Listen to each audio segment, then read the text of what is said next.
be your authentic self and accept that there will always be change. It's Pussy Next Door. Cheers to pussy, ladies. Here's the pussy.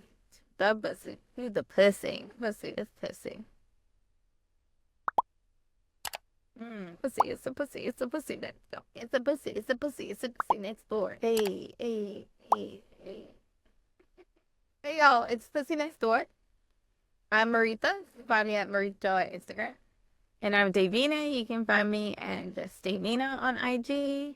And I'm Lindsay. I'm at Empowerprint, and we are at Pussy Next Door. Today, we're talking about ancestral pussy. So what are the beliefs, the ideas, the habits, customs that have been passed down to you surrounding pussy? Through culture, through trauma, through genetics? What's that look like for you? Y'all, I feel this one is heavy. This one is heavy. I mean, I'm just thinking about some things and I'm just like, oh, wait. I just know, like, for me, generationally, as I've shared in a previous episode, is always taking care of the body during your menstrual.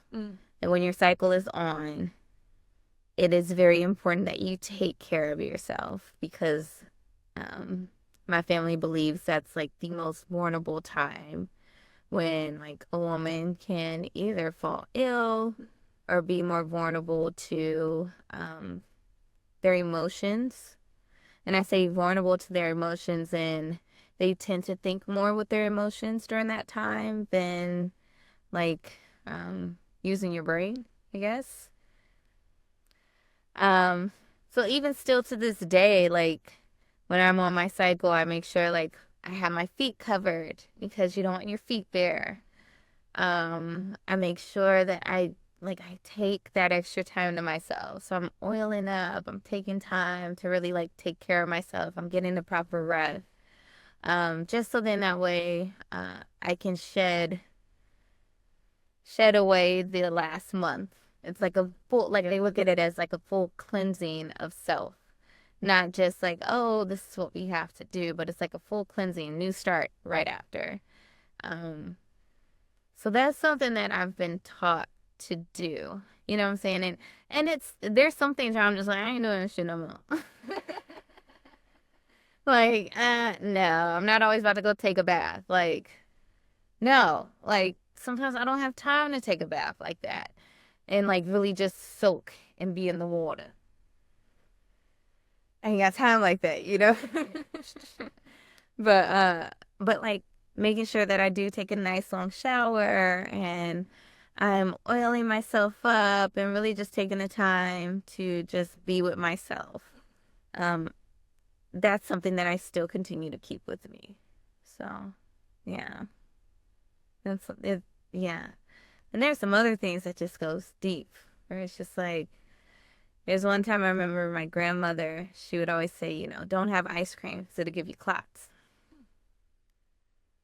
Now, you know, during your period, you want all the dairy, all the chocolate, all the salty, sour stuff. I'm like, there's no way. I don't follow that anymore. Love you, bro. But I like ice cream during my cycle. And so that's a belief that I do not follow anymore, like the cold things. Like if I want ice cream. That's so interesting because I know there's a lot in Chinese medicine about keeping the body warm. So it's curious to me about the temperature coming into being a factor of it. Yeah. I think a lot of our previous conversations around the hush hush is unfortunately what has been kind of passed down. It's influenced by religion. It's influenced by patriarchy, just kind of minimizing of the women's body. I think more so in like recent years, I've been really blessed in like friendship and sisterhood and connection and community to really learn about practices to like care for my body, but also to just like be aware and supportive of women's space, women's experience in general. So I can think of friends who have like discussed with me or introduced me to like steaming. Um, uh, I was really lucky to work with a healer who just had really lovely things to say to me around like forgiveness or letting go, and thinking about like when you think of the body in like chakras or like in energy forces and like how powerful it can be to have like a negative energy leave a part of the body, especially if it was injured or there was trauma or there was abuse. So just like a lot of reclaiming and a lot of healing practices that have really come to me through friendship and community, more so than families. But it is something that, you know, if I get the opportunity, that I would switch up in the passing down or the sharing. Yeah. Mm-hmm. For me, I just thought of an idea of like, what if we talk about in a bit? What if we talk about what we would like to pass down? So it's like, like generationally, what we've been passed down to us, and that we have this key opportunity because we are now. Yeah. That we can change. We can really cultivate what we want. And then we can have the experience to do that, right? So I think we have a really beautiful opportunity to say like, okay, I know this is what is in my basket. All right, let me go ahead. Let me dig out the basket. Get this out. You don't need to dig. Thank you very much. I don't need that. Right. I'm gonna keep this. Yeah. But we get to replenish our basket with things that are going to be nourishing to our next generations, and I think that is something super powerful. So I wanna like redirect a little bit about that. So like for me, generationally, I can say like I'm black, y'all. I'm black. I'm American. Southern. Come on, y'all. So when I think about like the generations that my mom, my grandma, her mother, like I can think about what power has come from us. It's like what generations, how many people, how many relationships, how much love has come from pussy, right? And then also how much plight has come within that package life, right? And we were talking a little bit before about like how your eggs, like you carry the generation of twofold in you, right? In twofold before. So I was in my grandma. Yeah. Wow. Right. So it's like all of her experiences are intricately connected to my DNA, right? And then my experience, and then my epigenetics as well. It's like the expression or not expression of that. But so it's like all of these experiences that these women have had, I've had to in a way. And then they really impact the genetic code, which is why. And in a cultural sense too, there's a huge impact. So like we were talking a bit, and it seems that I wanted to say that common sense, but sometimes these things that you think are common sense ain't really common sense. Like, did nobody tell me that until somebody told me that? I realized that was common sense. Yes. Yeah. Right. Yeah. So, like for me, like knowing that our experiences, like as a child, impact the rest of our lives, and our experiences with our family are really foundational before we come to know how we perceive the world. So, so with me, I find that like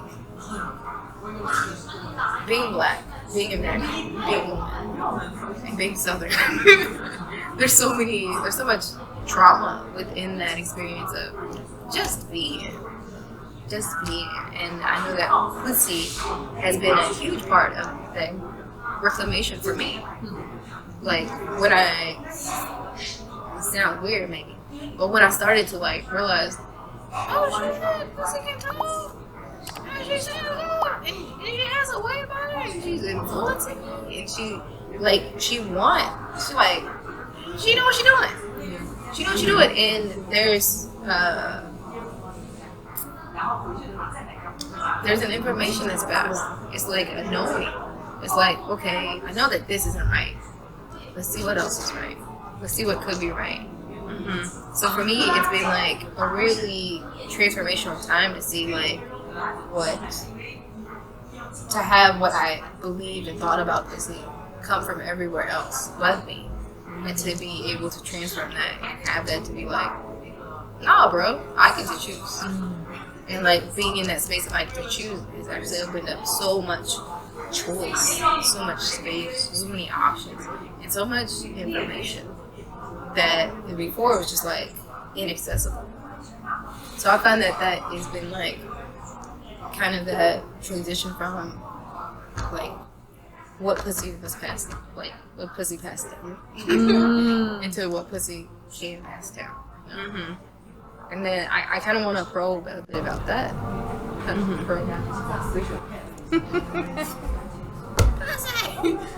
to probe a bit about that. So like, what is it that you want to pass down? What is the type of pussy history, the pussy culture, the pussy customs, the pussy habits that you want to pass down? To yours. And if not to yours, then to the ones that you influence, you know? Yeah. I think for me, I've said it before, like embracing the change that women go through, like us actually embracing that change and being able to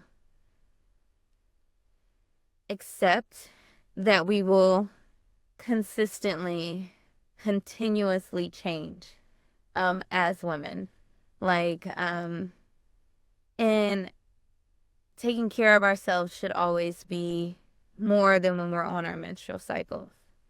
And taking care of ourselves is more than just the physical. You know, we have to think about our mental. And so that is something that I tend to pass down to like my nieces and people that I mentor, is that, especially young girls,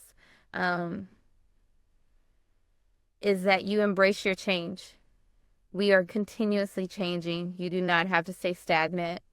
You do not have to go with the mainstream narrative.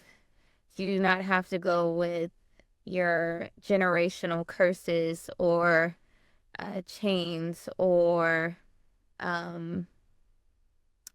generational traditions, whatever you want to call them, chains, whatever. Those blocks, you don't have to do it. And just genuinely like explore being a woman, because this is a phenomenal thing to be. Yeah. You know what I'm saying? And so that's something that I truly like inspired to be, and what I like to pass down, and what I like to always talk about, like, be your authentic self and accept that there will always be change. You do not have to always conform to the social media streams or anything that your family may believe. If something is different, we can pick and choose what we want to take and put into our own little me box. And you keep your me box, and then you pass it down or share it the way you want to. But don't feel conformed that you have to, you know. And so that's something that I live by and that I practice. I love it. Me box was also a button pusher. I'm just saying. We can't stop. We cannot be stopped. All right. You made me think of a couple of things one around passing down, but two is even like the cultivating this conversation comes from a place of all of our agreements that there's so much healing and so much knowledge in what we know. And some of the pieces you're talking about, I'm thinking of conversations that I've had with women in my life, particularly around medical care and like the medical field. And that would be, you know, part of what I think is the power of our conversation all through this. And also something I would hope to pass down is like your knowledge of self, your knowledge of your body, your community's knowledge is so important. And not to come for like doctors or, you know what I mean, but like medicine as a system can be wrong. And medicine as a system can be discriminatory in ways that unfortunately, I think a lot of society encourages women to believe in those practices and those systems. And I think it's particularly true for Black women. So my hope would be to empower a young woman or a girl around her knowledge of self and her community and what she can gain from that before feeling like our power lies in the knowledge of somebody else. And I'm not saying not to go to the doctor. That's what I'm saying, right? Go to the, but you know, I think if you understand, you understand. And then I was thinking about consent. Consent is something that I wish was taught to me from a young age, not just sexually, but just around ownership of my body. And it's something that even in the times that I've gotten to take care of my sweet little goddaughter, my precious little goddaughter, and doing things with her like bath time and getting changed, it's always been really important to me to, you know, ask her who's going to put her clothes on her. Is Nina going to do it? Or who you got to wash, right? Do you want to wash the bottom? You want Nina to do it? The bottom got to get washed, so somebody got to do it. But just those ideas that I have a choice around my body, even from a young age as a young girl, I think something like that would have dramatically changed my sense of self and my ownership of self and what people could and couldn't do to me. And sometimes those things weren't always under my control, right? But yeah, consent is something I would love to put into practice. Lovely. For me, I feel like choice is a big part. Just knowing that whatever feeling you have choice. It's like being in the knowing that there is choice. Can be a powerful position. So just knowing that you have choice in your pussy. Like, that's you. Like, you don't gotta do nothing else. Nobody wants you to do. You can do anything that you want to do. And that is fine and good and well. And like, I think one of the other things is just like being bold. Like, I gotta tell you, like, for me, I'm looking at the time. We got 2 minutes, y'all. For me, I know, it went quick. It went by so quick. For me, one of the things is like with pussy, like during my times of like radical change, I don't know what to say. I think you're okay. I don't mind it. So during my times of radical changes, it's like I feel more in tune, more like vibe, more in communion with my pussy. So I feel like in these times of change, it's like just lean into it. Like just lean in and know that it's okay to lean in. It's okay to accept the ideas that you hear internally, that you feel internally, that are I want to say source from pussy. But to be in time with yourself. to be in step with yourself, to be in synchronization with yourself, to like know your body, and to say like, to step and be like, okay, I know this is good for my body because I can feel it, and know and trust that feeling within yourself, and when you meet resistance, to stand in that, and to stand in that, because you will meet resistance. I find you will meet resistance. Yeah. Yes. Yeah. You made me think, and I got a speed talk of even being introduced to. I remember my mom telling me when I was young that I could track my period right on the damn calendar because nobody has a smartphone, right? Jesus Christ, There's no smartphone then. you got to look at the calendar. You got to figure out what. But it was so much what I would pass down, and what I'm realizing at this stage of the game is there's so much more to tracking the cycle, because it's actually like shifts, changes in emotion, shifts, changes in physicality, hunger, energy, all these things that you, instead of like feeling controlled by it, or like it came up out of nowhere and caught me off guard, and it's like this connection with it. Oh, I'm riding this wave. I know where we're going. And don't get me wrong, it ain't always the same. The waves are different waves, but you know, the power in listening and in knowing. That's something I would try to communicate. Yeah. We want to hear from you guys. And until next time, we're your pussy next door.